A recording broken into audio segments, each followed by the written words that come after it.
Good to see you. Alright there, Revenants, welcome back to Code Vein in the Road to 100, where today we are going to be in the City of the Falling Flame, and we are not going to go for an invincibility setup, but more of a different version of the infinite focus here, and this will be a focus setup specifically to get us more damage, faster gifts, and more stats in order to get commit to memory.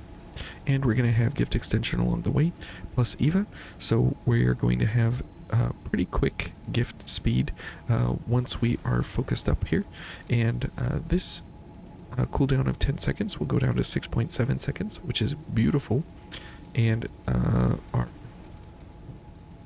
also here our 10 seconds will be down to 6.7 seconds, which is great, and so we will have a very good time here. So this 20 seconds is down to about 13 and a half ish seconds, 14 seconds, somewhere around there, and so because our focus time is at 38 seconds, that is the cooldown of this is not quite half of our focus bar, and so we are able to always stay focused if commit to memory is functioning. Now, commit to memory, I believe, has a 3-minute timer on it, which means that with gift extension it's 4.5 minutes, which means that for 4.5 minutes we have infinite focus as soon as we get focused. Now we will have blood sacrifice along for the ride with cleansing light, and so you'll notice that we do not have tribute of blood here, but this is all about making use of the commit to memory cooldown time, and Merciless Reaper is going to generate some of that wonderful extra damage that we will need along the way, and so this is fully decked out for a focus specific build, and as you'll notice, most of the game really doesn't include our weapon right now because of a couple of these new gifts from the Transfusion mod. They simply make what we have already overwhelmingly, amazingly incredible. So strap in and let's get this going.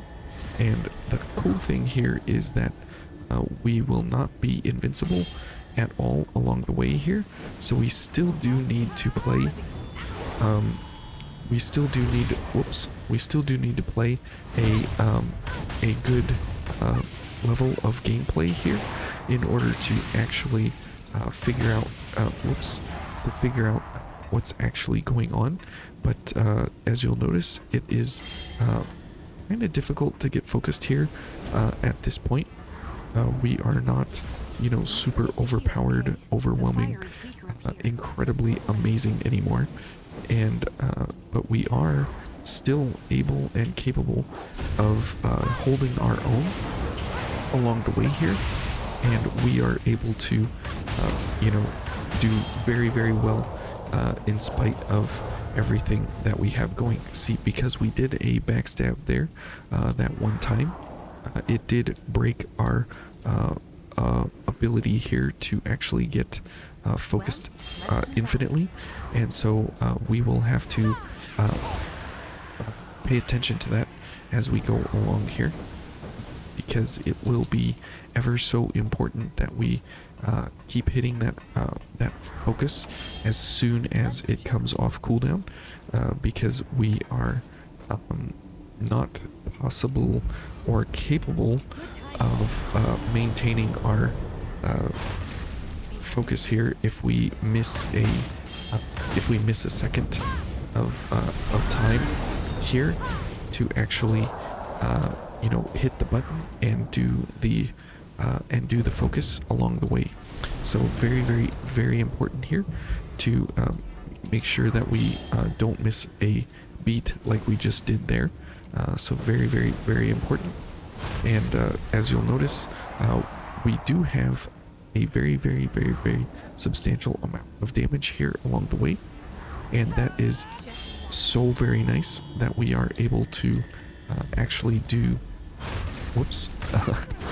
facing the wrong direction is horrible, but that is very nice that we are able and capable of doing all the damage that we actually need to do. And as you'll notice, the 14-second cooldown is working wonderfully, that we are able to stay focused and we were able to bring it back from the edge there.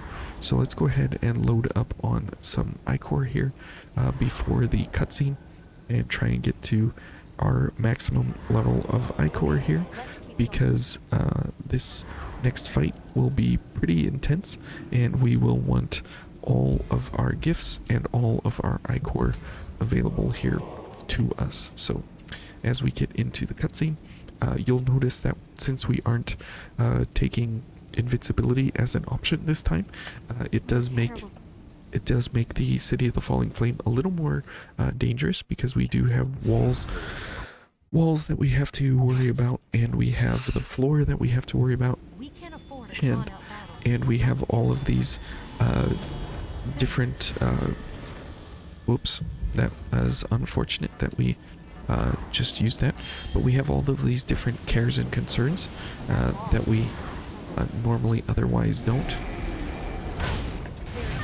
Okay, and we'll go for a backstab here, so that will help us considerably.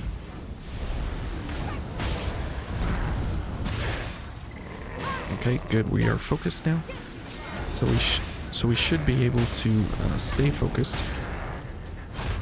Whoops! Somehow I missed him. Oh, we're dead. Thanks, Eva. Okay, let's go ahead and heal. Okay, and we do need a little bit of ichor here. There we go. Okay. Oops. Too bad. Okay. Now, let's see if we can get... Oh, we're dead. Thanks, Eva. So as you can see, this is a little more tricky playing this way. We do have some serious concerns to worry about here along the way. Okay, good job, Eva. And let's pick up the camouflage that is camouflaged. And let's go ahead and heal up. And fortunately, we are here at a missile. So we are perfectly capable of just resetting everything. So that's why I wasn't too worried about that fight. However, you can see that it definitely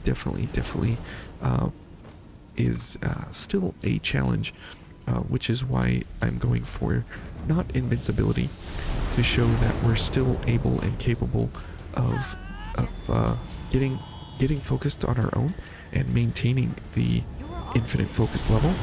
However, it is much more precarious and drawn out than what we had before. Oh, Eva killed this monkey, so she knocked him down, so we weren't able to actually use him as anything. So, okay. Oh, that was unfortunate. There we go. It's important to get a collective parry there, just to make sure that we are able to continuously keep our ichor levels high and without ruining our focus levels. So when we are not focused, that is the opportune moment in order to go for parries and such, or backstabs, to try and level our ichor as much as possible. So this guy, we can simply hang out over here and go for damage at long distance. 10,000 damage is a beautiful thing. And you can see that commit to memory is doing just fine for us. Pretty incredible that it is that capable for us. Very, very, very nice that we have that along the way. And again here, we're able to do some serious damage regardless of what enemy we are up against. So very, very nice. Oh, I almost had both of them there. Okay, and let's go for a couple more heals here and a little more ichor to get cleansing light going. Okay, and we'll go ahead and kill this thing. There we go. and we'll keep our focus up and alive here. And let's go ahead and heal. And we will go for this attack. There we go. And kill these guys. There we go. And again, we are going to lose our focus, maybe? Nope, just barely. There we go. And it's, again, important to keep that focus high, but unfortunately, we did miss out on it there for a moment. But that's okay. We should have enough time here to actually get everything up and running again. Okay, good. Yes, we have just barely enough time. If we miss anything on the next round here, we will not be focused anymore, and so we need to keep that focus bar as high as possible. Okay, let's try for it here. Okay, and okay. All right. Awesome. And there we go. Okay, great. And let's go ahead and heal.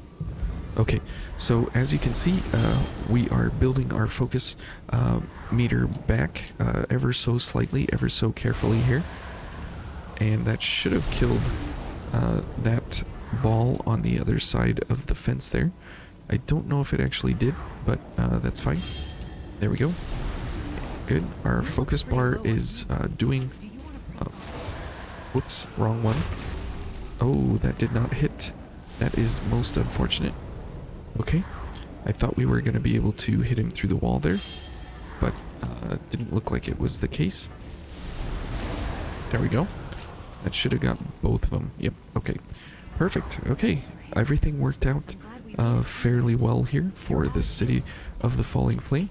I sure am out of healing, but it doesn't matter because we are right here at the missile.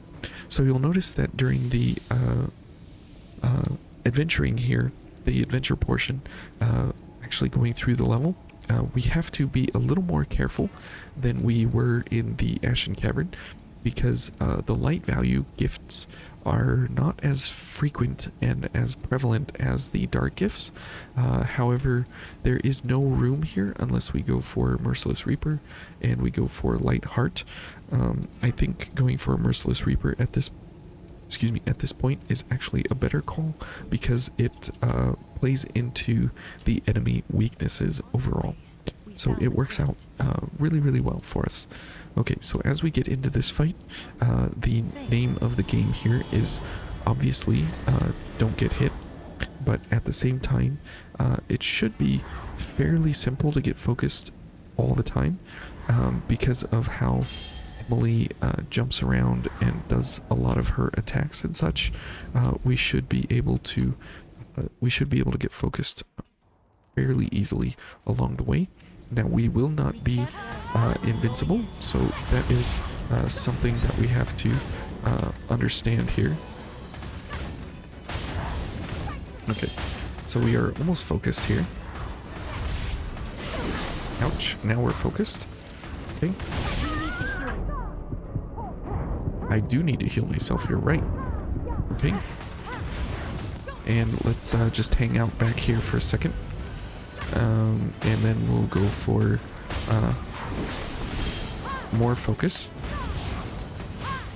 Okay, and we do need some ichor here before we get going, because we're almost out of ichor, and that's not good, because we're going to need all the ichor for everything that's going on here. And now is a beautiful time that we can always have our ability here to stay focused because of her fire trail. Okay, now we are in a very desperate manner. just because we are having to deal with so many different gifts here all at once, and trying to stay focused and get cleansing light going. Okay, good. And what is she doing? Oh, she's still going after Eva. That's fine. Okay, good. Now we can...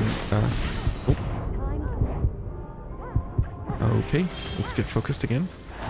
And let's go for a little bit of damage here. You'll keep her busy? Okay.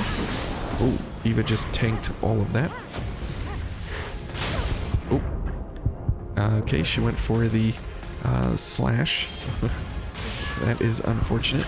Okay, so as you can see, this definitely has some finesse to it because of the timing issue that you have to play into the idea of constantly keeping your iCore high, while at the same time keeping your health high as well. So pretty tough, pretty difficult, and this could be easily turned on its head, right, if we just go invincible. But since that's not what we're going for here, we're just gonna try for it, kind of this interesting sort of a setup here. All things considered, it's a pretty enjoyable setup overall. It's just very, very tough, and it has, you know, an incredible amount of caveats built in. Okay, good. Now we are focused here. Whoops. Okay. And let's get our iCore going.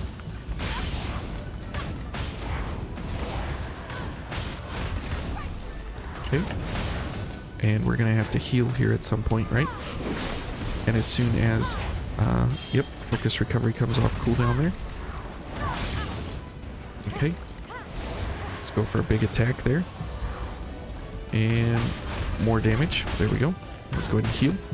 Now we are gonna need to get all of our iCore going here. There we go. Oh, there she goes. She's zooming across all the place. Okay, and let's go for an attack. Okay. Ouch. Now that is when things go very bad, is when we get hit like that, because, ouch, because then it messes up our consistency here. Okay, good, we're still focused. Let's go ahead and heal. Oh, Eva's gone. Ouch. Oh boy. And is this it? That is it. Okay. 10,000 damage is a very, very, very, very good amount of damage, all things considered. But you can see how taxing that can actually be to make sure you have focus, make sure you get focused, make sure commit to memory is actually active, and then make sure that you have high enough health to continue using blood sacrifice along the way, because as soon as blood sacrifice is not capable to be used because you're so low on health, then you can't stay focused, which means you have no more damage and no more ability to use commit to memory for the fast cooldown, for the increase of 30% to your light value here. So you're getting about, let's see, almost 600 extra, you're getting about 500 and some added to your light value here, which is a huge multiplier for things like Cloak of Winter here, because this is a 4.5 times multiplier, and so you're getting, you know, like an extra 2,500 damage, and pairing that with Merciless Reaper could be the difference between like 3,000 and 4,000 damage, just because of having Light Impulse and Merciless Reaper active together on this kind of a setup. So it's easy to change this around very, very quickly. Get rid of Merciless Reaper, right, and bring out Elemental Wall, and you'll be pretty much invincible, and change this from an intensified to a fire version, and you'll be invincible, and everything will be cherry, and you will completely just walk all over everything as you normally would enjoy yourself one day at a time here in the City of the Falling Flame. However, this does give us a pretty unique, interesting setup here to maintain huge amounts of stats, and as well as having increased gift speed with Eva along the way here, but at the same time balancing the health between these two and the focus between these two. And in order to have commit to memory, you need to be focused first. So as you see, this all has a lot of synergy all together in a very, very roundabout kind of way, but it's pretty fun, and it's pretty complicated to actually be continuing to watch your gifts for the cooldowns and timings, because if Cleansing Light runs out, then you run out of Ichor, because you can't keep getting Ichor back, and so then you can't keep going with Focus Recovery, and you can't be using your gifts, because that's where your damage, any and all of your damage is coming from, is from these two. But because there's such high values of damage because of Merciless Reaper along the way, it doesn't really matter that you only have 2 gifts. But as you'll notice, we didn't even really need Eva along the way. She was able to aggro a little bit, and that was helpful. However, we don't have a heal here for her, so you're able to run this solo completely and enjoy it all by yourself if you want to do that. So anyways, thank you guys for watching, and hopefully you enjoyed this section here in the City of the Falling Flame with the Transfusion mod. And just a huge shout out to the creators of the Transfusion mod. Way to go, guys. You really did knock it out of the park big time here in Vayne.